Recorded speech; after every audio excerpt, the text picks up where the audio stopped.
Welcome guys. இன்றைக்கி நம்ம வீடியோவில் யூரினரி ட்ராக்ட் இன்ஃபெக்ஷன் பற்றி டீட்டெயிலாக பேச போகிறோம். ஸோ யூரினரி ட்ராக்ட் அப்படிங்கிறது நமக்கு யூரினரி சிஸ்டம் மொத்தத்தையும் குறிக்கும். ஓகேவா? ஸோ நம்மளுடைய 2 கிட்னி, ஓகேவா, அதே போல் யூரோட்டஸ், 2 யூரோட்டஸ் வரும் இல்லையா, யூரோட்டஸ், அதே போல் பிளாடர்லேருந்து வரக்கூடிய யூரோத்ரா. இங்கே எந்த இடத்துல நமக்கு இன்ஃபெக்ஷன் வந்தாலும் அதை நம்ம யூரினரி ட்ராக்ட் இன்ஃபெக்ஷன் அப்படின்னு சொல்லுவோம். ஸோ இதில் அதிகப்படியான இன்ஃபெக்ஷன் எங்கே வரும் அப்படின்னு பார்த்தோன்னா லோவர் ட்ராக்ட், ஓகேவா, lower urinary tract, bladder and யூரோத்ராவில் தான் அதிகமாக வரும். ஸோ இதில் பார்த்தீங்கன்னா நமக்கு உமனுக்கு பார்த்தீங்கன்னா யூரோத்ரா வந்து ஓப்பனாக இருக்கனால அவங்களுக்கு இன்னும் ரிஸ்க் ஃபேக்டர் அதிகம். ஓகேவா? So women are more greater risk. ஓகேவா? இந்த யூரினரி ட்ராக்ட் இன்ஃபெக்ஷனுக்கு அவங்க தான் அதிகமாக இன்ஃபெக்ட் ஆகுங்க. ஓகே, இதோடைய எட்டியாலஜி காசஸ் என்னவாக இருக்கும் அப்படின்னு பார்ப்போம். ஸோ இதில் ஃபஸ்ட்டு காஸ் பார்த்திங்க அப்படின்னா நமக்கு வெளியே இருக்கக்கூடிய ஒரு பாக்டீரியா, ஈகோலை பாக்டீரியா தான் 80% நமக்கு இன்ஃபெக்ஷனை காஸ் பண்ணும். ஓகேவா? அடுத்ததான் ஃபங்கல் இன்ஃபெக்ஷன்ஸ், அதே போல் வார்ம்ஸ், ருபலா, மம்ஸ், இந்த மாதிரி நிறையா வெளியேருந்து வரக்கூடிய வைரஸ், அதே போல் மைக்ரோ ஆர்கானிசம் தான் நமக்கு அதிகப்படியான காசஸ் வந்து இருக்குது. ஓகேவா? ஸோ இது இல்லாமல் நமக்கு பவல் இன்கான்டினன்ஸ் இருக்குது. ஓகேவா? பவல் வந்து இன்கான்டினன்ஸ் அப்படின்னா இன்கம்ப்ளீட் க்ளோஷர். ஓகேவா? பவல் வந்து க்ளோஸ் ஆகும்போது ஃபுல்லாக க்ளோஸ் ஆகாமல் பாதி மட்டும் க்ளோஸ் ஆச்சு அப்படின்னா அதை நம்ம பபுள் இன்கான்டினன்ஸ் அப்படின்னு சொல்லுவோம். அதனால் கூட நமக்கு அந்த இன்கம்ப்ளீட் க்ளோசிங்கில் வந்து ஒரு சில இன்ஃபெக்ஷன்ஸ் வந்து உள்ளே போக வாய்ப்பு இருக்குது. அதே போல் கிட்னி ஸ்டோன் ஏதாவது இருந்துச்சு அப்படின்னாலும் நமக்கு யூரினரி ட்ராக்டில் இன்ஃபெக்ஷன் வரலாம்.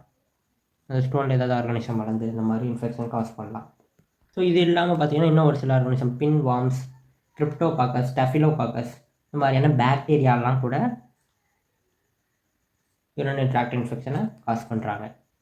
ஓகே, இப்போ இந்த யூரினரி ட்ராக்ட் இன்ஃபெக்ஷன்லேயே நிறைய டைப்ஸ் இருக்குது.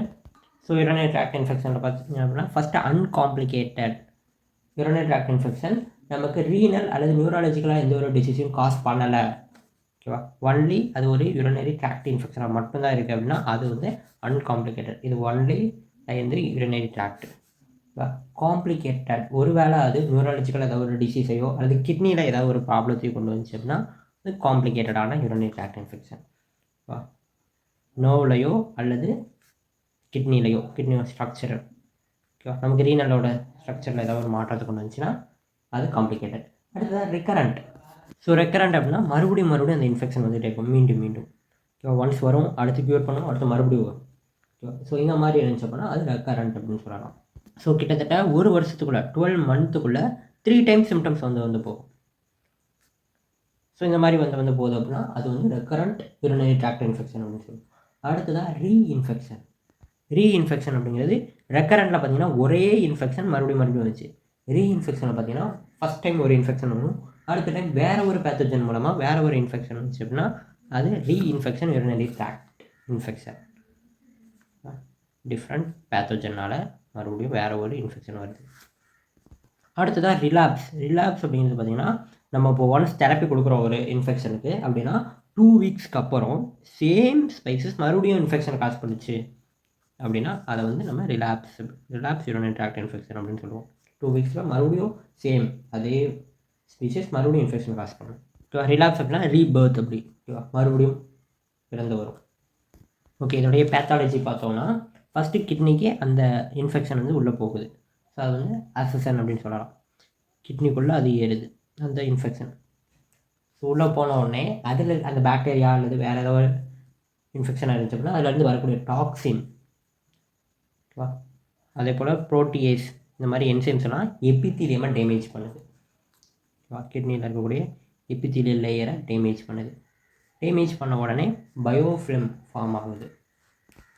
பயோஃபிலிம் அப்படின்னா அந்த மைக்ரோ ஆர்கானிசம் தனித்தனியாக போய் ஒரு இடத்துல குறிப்பிட்ட இடத்துல அட்டாச் ஆகிட்டு ஒரு லைஃப் வந்து வாழ ஆரம்பிக்குது அந்த மைக்ரோ ஆர்கானிசம். ஸோ வாழ ஆரம்பிச்சிச்சு அப்படின்னா அடுத்த ஸ்டேஜ் என்ன ஆகும், மல்டிப்ளை ஆகும். ஓகேவா? அந்த பாக்டீரியா அல்லது ஒரு பேத்தோஜன் வந்து மல்டிப்ளிகேஷனுக்கு போகுது. ஸோ அது மல்டிப்ளை ஆன உடனே நம்ம இம்யூன் சிஸ்டம் வந்து கண்டுபிடிச்சிட்டு அதை வந்து கண்ட்ரோல் பண்ண நினைப்பாங்க. ஓகேவா? இம்யூன் சிஸ்டம் வந்து இதை சப்போர்ட் பண்ண ஆரம்பிக்கும். சப்போர்ட் அப்படின்னா அதை வந்து கண்ட்ரோல் பண்ண ஆரம்பிக்குது. இப்போ கண்ட்ரோல் பண்ண ஆரம்பிச்ச பின்னாடி நியூட்ரோஃபில்ஸ்லாம் வருவாங்க இல்லையா, நியூட்ரோஃபில்லாம் ஃபில்டர் பண்ணுவாங்க அவங்கள. ஓகேவா? இப்போ இந்த நியூட்ரோஃபில் வந்து 2 வேலையை பார்ப்போம். ஒன்று வந்து பார்த்தோம்னா இன்ஃப்ளமேஷனை காஸ் பண்ணும், இன்னொன்று வந்து பார்த்திங்கன்னா அதோடைய ஓகேவா. இந்த நியூட்ரோஃபில்ஸ்லாம் சேர்ந்து என்ன பண்ணுவாங்கன்னா இன்ஃப்ளமேஷன் ரெஸ்பான்ஸ் பண்ணுவாங்க. அதே சமயம் அந்த இடத்துல காலனி ஃபார்ம் பண்ணுவாங்க. நிறைய நியூட்ரோஃபில்ஸ்லாம் ஒன்று சேருவாங்க, காலனைசேஷன் நடக்கும். ஓகேவா. இது அப்படியே பிளேடர் யூரத்ரா அங்கெல்லாம் மைக்ரேட் ஆகிட்டு எல்லா இடத்துலையும் காலனைசேஷன் ஃபார்ம் பண்ணுவாங்க. ஓகே, அந்த இன்ஃபெக்ஷனை போக்க ட்ரை பண்ணுவாங்க. ஓகே, இப்போ உங்களுக்கு ஒரு கேள்வி வரும், எப்படி அந்த கிட்னிக்குள்ளே அந்த இன்ஃபெக்ஷன் உள்ளே போச்சு, அதோட பேத்தோஜெனிசிஸ் என்ன அப்படின்னு உங்களுக்கு ஒரு கேள்வி வரும். ஓகேவா. நம்ம பாக்டீரியா என்ட்ரி ஆகிறதுக்கு 4 ரூட் இருக்குது, 4 ரூட்ஸ். ஓகே, அதில் ஃபஸ்ட்டு ரூட் பார்த்தீங்கன்னா அசெண்டிங் இன்ஃபெக்ஷன்.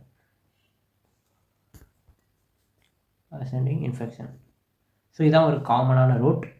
ஸோ இது வந்து பார்த்திங்கன்னா ஃபஸ்ட்டு யுரோத்ராவில் ஸ்டார்ட் ஆகிட்டு பிளேடருக்கு போகும். ஓகேவா. ஓகே, இதில் ஃபஸ்ட்டு ஆர்கானிசம் இருக்குது. அந்த ஆர்கானிசம் யுரோத்ராலேயே காலனைஸ் ஆகுது. ஓகேவா. யுரோத்ராலேயே அதிகமாக இருக்குது. அதுக்கப்புறம் பிளேடருக்கு அசெண்ட் ஆகிட்டு யூரினரி ட்ராக்ட் இன்ஃபெக்ஷன் கொண்டு வரும். ஓகேவா. இது காமன். ஓகேவா. அடுத்ததாக செகண்ட் ரூட் பார்த்திங்க அப்படின்னா பிளட் பார்ன் ஸ்ப்ரெட் அல்லது ஹெமட்டோஜெனஸ் ஸ்ப்ரெட் அப்படின்னு சொல்லலாம். இது வந்து பிளட் மூலமாக ஸ்ப்ரெட் ஆகுது, கிட்னிக்கு டேரெக்டாக ஸ்ப்ரெட் ஆகும். ஸோ இதை மேஜராக காஸ் பண்ணக்கூடிய ஆர்கானிசம் யார் அப்படின்னா ஸ்டெஃபிலோகாக்கஸ் ஏயூரஸ். ஸோ இது இந்த டிசீஸ் மட்டும் இல்லை, இன்னும் நிறைய டிசீஸ், நிமோனியா, இந்த மாதிரி நிறைய இன்ஃபெக்ஷன்ஸ் வந்து காஸ் பண்ணும் பிளட் மூலமாக உள்ள வரும்போது. ஓகேவா. ஸோ இதுவும் வந்து பார்த்திங்கன்னா யூரினரி ட்ராக்ட் இன்ஃபெக்ஷனை காஸ் பண்ணுது. அடுத்ததான் நம்மளோட ப்ரோஸ்டேட் கிளாண்டுக்கும் பிளாடருக்கும் போகக்கூடிய லிம்ஃபேட்டிக் ட்ரைனேஜ் அல்லது போல் லிம்ஃபேட்டிக் வெசல்ஸ் மூலமாக வரக்கூடிய இன்ஃபெக்ஷன்ஸ், லிம்ஃபேட்டோஜீனஸ் ஸ்ப்ரெட் அப்படின்னு சொல்லுவோம். ஓகேவா. இந்த ரூட் மூலமாக நமக்கு இன்ஃபெக்ஷன் யூரினரி ட்ராக்டுக்கு போகிறாங்க. ஸோ மேலுக்கு பார்த்திங்க அப்படின்னா ப்ரோஸ்டாட் லிம்ஃபேட்டிக் வெசல், ஃபீமேல்ஸ் பார்த்திங்கன்னா பெரியூட்ரைன் லிம்ஃபேட்டிக் வெசல்ஸ், லிம்ஃபேட்டிக்ஸ் மூலமாக யூரினரி ட்ராக்ட் இன்ஃபெக்ஷன் வரும். ஓகேவா. ஸோ இது வந்து காலனி ஃபார்மேஷன் எங்கே நடக்கும்னா லிம்ஃபேட்டிக் வெசல்லையே நடந்து டேரெக்டாக நமக்கு பிளாடருக்குள்ளே என்ட்ரி ஆவாங்க அல்லது யூரினரி ட்ராக்டில் என்ட்ரி ஆவாங்க. ஸோ அடுத்ததாக வரக்கூடிய ரூட் பார்த்திங்கன்னா வேறு ஒரு ஆர்கானிசம்க்கு போயிட்டு அதிலிருந்து எக்ஸ்டெண்ட் ஆகிட்டு நமக்கு யூரினரி ட்ராக்ட் வர்றது. ஓகேவா. Extension from other organs. இது மேக்ஸிமம் பார்த்தோம்னா பெல்விக் இன்ஃப்ளமேட்டரி டிசீஸ் இருந்துச்சு அப்படின்னா அங்கே இருந்து அந்த ஆர்கனிசம் டைரெக்டாக இன்ஃபெக்ஷன் மூலமாக டைரெக்டாக யூரினரி ட்ராக்டுக்கு வரலாம். ஓகேவா. வேறு ஒரு ஆர்கன்ஸ்லேருந்து. ஓகேவா. பெல்விக் இன்ஃப்ளமேட்டரி டிசீஸ், அதே போல் ஜெனிட்டோ யூரினரி ட்ராக்ட் ஃபிஸ்டுலா ஏதாவது இருந்துச்சு அப்படின்னா அங்கேருந்து அந்த இன்ஃபெக்ஷன் இங்கே வரலாம். ஓகே, இதெல்லாம் ரூட்ஸ், 4 ரூட் சொன்னோம் இல்லையா. இன்ஃபெக்ஷன் எப்படி நமக்கு யூரினரி ட்ராக்டில் வருது அப்படிங்கிறதுக்கு 4 ரூட் இருக்குது. ஓகே, அடுத்ததாக யூரினரி ட்ராக்ட் இன்ஃபெக்ஷனுடைய டைப்ஸ் பற்றி பேசுவோம். மேக்ஸிமம் நமக்கு மைக்ரோ ஆர்கானிசம் அப்படின்னு பார்த்தோம்னா பாக்டீரியா தான் யூஸ்வலாக நமக்கு யூரினரி ட்ராக்ட் இன்ஃபெக்ஷனை காஸ் பண்ணுவாங்க. ஓகேவா. டைப்ஸ்னு பார்த்தீங்கன்னா ஃபஸ்ட்டு யுரத்ரைட்டிஸ், யுரத்ரால இன்ஃப்ளமேஷன் வரும். அடுத்ததாக கிஸ்டைட்டிஸ், பிளாடரில் இன்ஃபெக்ஷன் வரனால நமக்கு கிஸ்டைட்டிஸ் வருது. அடுத்ததாக ஃபைலோநெஃப்ரைட்டிஸ், கிட்னியில் இன்ஃபெக்ஷன் வரனால. ஓகேவா. ஃபைலோநெஃப்ரைட்டிஸ். அடுத்ததாக வெஜினைட்டிஸ், வெஜினால் இன்ஃபெக்ஷன் வரனால வெஜினைட்டிஸ் வருது. எல்லாமே இன்ஃபெக்ஷன் எந்தெந்த ஏரியாவுக்கு வருதோ அதை பொறுத்து டைப் சொல்கிறோம். ஓகேவா. அதே மாதிரி நமக்கு இதை லோவர் அண்ட் அப்பர்னு பிரிக்கலாம். ஓகேவா. இதில் ஃபைலோநெஃப்ரைட்டிஸ் வந்து பார்த்திங்கன்னா அப்பர் யூரினரி ட்ராக்ட் இன்ஃபெக்ஷன், இது எல்லாமே லோவர் யூரினரி ட்ராக்ட் இன்ஃபெக்ஷன். சொல்லியிருந்தோம் காம்ப்ளிகேட்டட், நான் காம்ப்ளிகேட்டட் அப்படின்ட்டு. ஓகேவா. ஸோ காம்ப்ளிகேட்டட் அப்படின்னா நமக்கு நியூரான் சிஸ்டம் அதே போல் இந்த நெஃப்ரான்லாம் ப்ராப்ளம் ஆச்சு அப்படின்னா அது காம்ப்ளிகேட்டட். ஓகேவா. மற்றதெல்லாம் நான் காம்ப்ளிகேட்டட். அடுத்தது சிம்டம் இருந்துச்சு அப்படின்னா அது சிம்டமெட்டிக் யூரினரி ட்ராக்ட் இன்ஃபெக்ஷன். அதே போல் சிம்டம் இல்லை அப்படின்னா ஏசிம்டமெட்டிக் யூரினரி ட்ராக்ட் இன்ஃபெக்ஷன். ஓகே, இப்போ இந்த இன்ஃபெக்ஷன் வர்றதுக்கான ரிஸ்க் ஃபேக்டர்ஸ் இதெல்லாம் இருந்துச்சு அப்படின்னா உங்களுக்கு இன்ஃபெக்ஷன் வர அதிக வாய்ப்பு இருக்குது அப்படின்னா என்னென்ன சொல்லலாம் அப்படின்னா இன்ஃப்ரீக்வெண்ட் அண்ட் இன்கம்ப்ளீட் வாய்டிங். அடிக்கடி நமக்கு வாய்டிங், யூரைன் மிக்சரேஷன் பண்ணுறோம் ஆனால் இன்கம்ப்ளீட்டாக பண்ணுறோம், ஃபுல்லாக மிக்சரேஷன் ஆகலை, பாதி இருக்குது அப்படின்னா ஸோ இது லீட்ஸ் டு இன்ஃபெக்ஷன் வாய்ப்பு இருக்குது. ஓகேவா. அதே போல் அவங்களுக்கு இன்ஃப்ரீக்வெண்ட், அடிக்கடி வந்து போகாமல் இருக்கிறது. ஓகேவா. ஓகேவா. ஒரு நாளைக்கு ஒன் டைம் அந்த மாதிரி. அடுத்ததாக பார்த்திங்கன்னா கான்ஸ்டிபேஷன், ரொம்ப நாள் வந்து கான்ஸ்டிபேஷனாக இருக்குது, மோஷன் போகல அப்படின்னா அதுவும் மேபி லீட்ஸ் டு இன்ஃபெக்ஷன். அடுத்ததாக த்ரெட் வார்ம் இன்ஃபெக்ஷன், ஏதாவது வார்ம் இருக்குது உள்ள அப்படின்னா கூட வாய்ப்பு இருக்குது. அடுத்ததாக அனாட்டமிக்கலாக நமக்கு ஸ்ட்ரக்சரல் அப்நார்மாலிட்டி ஏதாவது இருந்துச்சு அப்படின்னாலும் நமக்கு அதுவும் இன்ஃபெக்ஷன் வர்றதுக்கு வாய்ப்பு இருக்குது. அடுத்ததாக மால் நியூட்ரிஷன், நமக்கு கரெக்டான நியூட்ரிஷன் கொடுக்கல கிட்னிக்கு தகுந்த அளவுக்கு அப்படின்னா அதுவும் இன்ஃபெக்ஷனை காஸ் பண்ணும். அடுத்தது கிளாத், ரொம்ப டைட்டாக கிளாத் போடக்கூடாது. டைட் கிளாத்திங்கும் லீட்ஸ் டு இன்ஃபெக்ஷன். இதெல்லாம் இருந்துச்சு அப்படின்னா நமக்கு இன்ஃபெக்ஷன் வர வாய்ப்பு இருக்குது. இப்போது இதெல்லாம் இருந்தால் நமக்கு இன்ஃபெக்ஷன் அதிகமாகும் அப்படின்னு பார்த்தீங்கன்னா டயபெட்டிஸ் மெலிட்டஸ். ஸோ இது தனியாக வச்சுக்கோங்க. டயபெட்டிஸ் மெலிட்டஸ் இருக்குது அப்படின்னா நமக்கு ஆல்ரெடி இன்ஃபெக்ஷன் வந்திருக்கு அப்படின்னா இது இன்னும் அதிகமாகும், இன்னும் ரிஸ்க் அதிகமாகும். அடுத்ததாக இம்யூன் சிஸ்டம் நார்மலாக ஒர்க் ஆகலை, இம்பேர்டு இம்யூன் சிஸ்டம் இருக்குது அப்படின்னாலும் நமக்கு இன்னும் ரிஸ்க் அதிகமாகும். ஷார்ட்டர் யுரத்ராவோட லென்த்து கம்மியாக இருக்குது அப்படின்னா இன்ஃபெக்ஷன் ரொம்ப ஈஸியாக நமக்கு யூரினரி பிளாடருக்கு வந்துடும். அதுதான் கான்ட்ராசெப்டிவ்ஸ். நம்ம ஏதாவது கான்ட்ராசெப்டிவ் யூஸ் பண்ணிகிட்ருக்கோம், உள்ளே இருக்குது அப்படின்றப்ப அதில் வந்து ஈஸியாக இன்ஃபெக்ஷன்ஸ் வர வாய்ப்பு இருக்குது. அதே மாதிரி ப்ரோஸ்டேட் வந்து பெருசாக இருக்குது, ப்ரோஸ்டாட்டிக் ஹைப்பர்ட்ரோபி இருக்குது. ப்ரோஸ்டாட்டிக் ஹைப்பர்ட்ரோபி இதுவும் leads to urinary tract infection. அதே போல் நமக்கு ஏஜ் அதிகமாகறனாலையோ, டயரியா இருக்கனாலையோ, ஃபீவர், அதே போல் நமக்கு திடீர்னு ஏதாவது அப்டாமினல் பெயின் இருக்குது அப்படின்னா கூட அதனால் கூட நமக்கு இன்ஃபெக்ஷன்ஸ் வரலாம். ஓகேவா? ஸோ இதெல்லாமே ரிஸ்க் ஃபேக்டர்ஸ். இப்போ ஒவ்வொன்றுக்கும் நம்ம கிளினிக்கல் ஃபீச்சர்ஸ் பற்றி பேசுவோம். ஓகே, ஃபஸ்ட்டு பார்த்திங்கன்னா நம்ம காமனாக எல்லாத்துக்கும் சிம்டம்ஸ் பார்த்துடலாம். எங்கே இன்ஃபெக்ஷன் இருக்குன்னு தெரியாது, ஆனால் காமனாக எல்லாத்துக்கும் இந்த சிம்டம்ஸ் வந்து இருக்கும். ஃபஸ்ட்டு பார்த்திங்கன்னா ஹெமட்டூரியா, யூரைனில் ப்ளட்டு போகும். அடுத்ததாக ஃப்ரீக்வன்சி அதிகமாகும், அடிக்கடி யூரைன் வரும். அடுத்ததாக யூரினேஷன் அப்போ பேர்னிங் சென்சேஷன் இருக்கும், பேர்ன் டூரிங் யூரினேஷன். அடுத்ததாக நாசியா, அடிக்கடி ஒமட்டுற மாதிரி இருக்கும். சம்டைம்ஸ் வாமிட்டிங் வரும். இன்ஃப்ளமேஷன், நமக்கு ஒரு சில ஆர்கன்ஸ் வந்து பார்த்திங்கன்னா இன்ஃப்ளமே ஆகும். ஓகேவா? யூரினரி பிளாடர் இந்த மாதிரி. அடுத்ததாக அர்ஜி இன்கான்டினன்ஸ், நம்ம கண்ட்ரோலில் இல்லாமல் ஆட்டோமேட்டிக்காக யூரின் பாஸ் ஆகுறது. ஓகேவா? அடுத்ததாக டிஸ்யூரியா, யூரினே வராமல் இருக்கும். ஃபெட்டிக், ரொம்ப டயர்டாக ஃபீல் பண்ணுவோம். அடுத்ததாக சம்டைம்ஸ் ஃபீவர் கூட வரலாம். மென்டலி நம்மளுடைய மென்டாலிட்டி எல்லாமே சேஞ்ச் ஆகும், மென்டல் சேஞ்சஸ். அடுத்ததாக கன்ஃபியூஷன்ஸ் வரும், மாதிரி இருக்கும். ஓகேவா? இன்னும் ஒரு சிலருக்கு பார்த்திங்கன்னா சில்லுன்னு இருக்கும், ரொம்ப குளிரும். அவங்களுக்கு எப்போவுமே குளிர்ச்சியாகவே இருக்கும், எவ்வளோ வெயிலில் போனாலும் அவங்களுக்கு ரொம்ப குளிர மாதிரி இருக்கும். ஸோ இந்த மாதிரி சிம்டம்ஸ்லாம் காமனாக எல்லா வகையான யூரினரி ட்ராக்ட் இன்ஃபெக்ஷன் இருக்கும். இப்போ எந்தெந்த இடத்துல இன்ஃபர்மேஷன் வந்துச்சு அப்படின்னா நமக்கு எந்தெந்த மாதிரியான சிம்டம்ஸ் வரும்னு தனித்தனியாக பேசுவோம். ஓகேவா? எக்ஸாம்பிளுக்கு யூரத்ரைட்டிஸ், சிஸ்டைட்டிஸ் அதெல்லாம். ஸோ இதில் ஃபஸ்ட்டு பார்த்திங்க அப்படின்னா ஃபைலோநெஃப்ரைட்டிஸ். நமக்கு கிட்னியில் ஏதாவது இன்ஃபெக்ஷன் வந்து இன்ஃப்ளமேஷன் ஆகுது அப்படின்னா அதை ஃபைலோநெஃப்ரைட்டிஸ் அப்படின்னு சொல்லுவோம். இதுக்கு ஃபஸ்ட்டு கிளினிக்கல் ஃபீச்சர் பார்த்திங்கன்னா ஃபீவர். அடுத்ததாக நாசியா இருக்கும், பேக் பெயின், முதுகு வலிக்கும், ஃப்ளாங்க் பெயின்.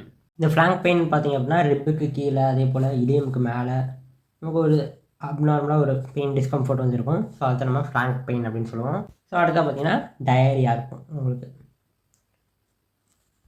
யூரைன் போகும்போதெல்லாம் பெயின்ஃபுல்லாக ஃபீல் பண்ணுவாங்க, பெயின்ஃபுல் யூரினேஷன் போல், ரொம்ப டயர்டாகிடுவாங்க, அடிக்கடி ரொம்ப ஃபெட்டிக்காக இருப்பாங்க. உங்களுக்கு சம்டைம்ஸ் இடிமா வரும், ஃப்ளூயிட் அக்குமுலேஷன். அடுத்ததாக வெயிட் லாஸ் ஆகிடுவாங்க ஆட்டோமேட்டிக்காக. ஸோ இந்த மாதிரி கிளினிக்கல் ஃபீச்சர்ஸ்லாம் இருந்துச்சு அப்படின்னா அது ஃபைலோநெஃப்ரைட்டிஸ்.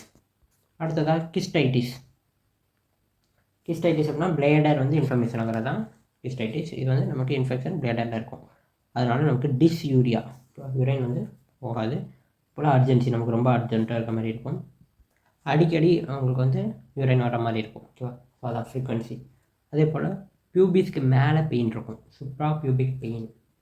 அவங்களுக்கு இன்கம்ப்ளீட் க்ளோஷர், அவங்களுடைய யூரத்ரா வந்து கம்ப்ளீட்டாக க்ளோஸ் ஆகாது, இன்கம்ப்ளீட்டாக இருக்கும், அதனால் இன்கான்டினன்ஸ் நடக்கும். அதே போல் அடிக்கடி பெயினும் க்ரியேட் ஆகும், இன்ஃப்ரீக்வெண்ட் பெயின். யூரின் போகும்போது பேர்னிங் சென்சேஷன் இருக்கும். ஓகேவா? சம்டைம்ஸ் ஹெமட்டூரியாவும் இருக்கும், ஹெமட்டூரியா போல் பேக் பெயினும் இருக்கும். ஸோ இதெல்லாம் clinical features of the cystitis, information of the bladder. Okay, அடுத்ததாக யூரத்ரைட்டிஸ். சப்போஸ் அவங்களுடைய யூரத்ரால இன்ஃபர்மேஷன் இருக்குது அப்படின்னா அவங்களுக்கு வாய்டிங் பண்ண டிஸ்கம்ஃபர்டபுளாக இருக்கும். ஓகேவா? அவங்களால எக்ஸ்க்ரீட் பண்ண முடியாது. அடுத்ததாக டிஸ்யூரியா, டிஃபிகல்ட்டி இன் யூரினேஷன் இருக்கும். அடுத்ததாக இதில் இருக்கக்கூடிய அர்ஜென்சி ஃப்ரீக்வன்சி அது அப்படியே இருக்கும், அர்ஜென்சி அண்ட் ஃப்ரீக்வன்சி. மற்றபடி பெரிய செலவுக்கு கிளினிக்கல் ஃபீச்சர்ஸ் இருக்காது யூரத்ரைட்டிஸ் பொறுத்தவரைக்கும். ஓகே, இன்றைக்கி யூரினரி ட்ராக்ட் இன்ஃபெக்ஷனுடைய கிளினிக்கல் ஃபீச்சர்ஸ் எல்லாமே டீட்டெயிலாக பேசிட்டோம். நம்ம நெக்ஸ்ட் வீடியோவில் இதை எப்படி ப்ரிவென்ட் பண்ணலாம், இதோடைய ட்ரீட்மெண்ட் என்ன, இதோட டயக்னோசிஸ் என்ன அப்படிங்கிறத டீட்டெயிலாக பேசுவோம். தேங்க்ஸ் ஃபார் வாட்சிங். ஸ்டார்ட்.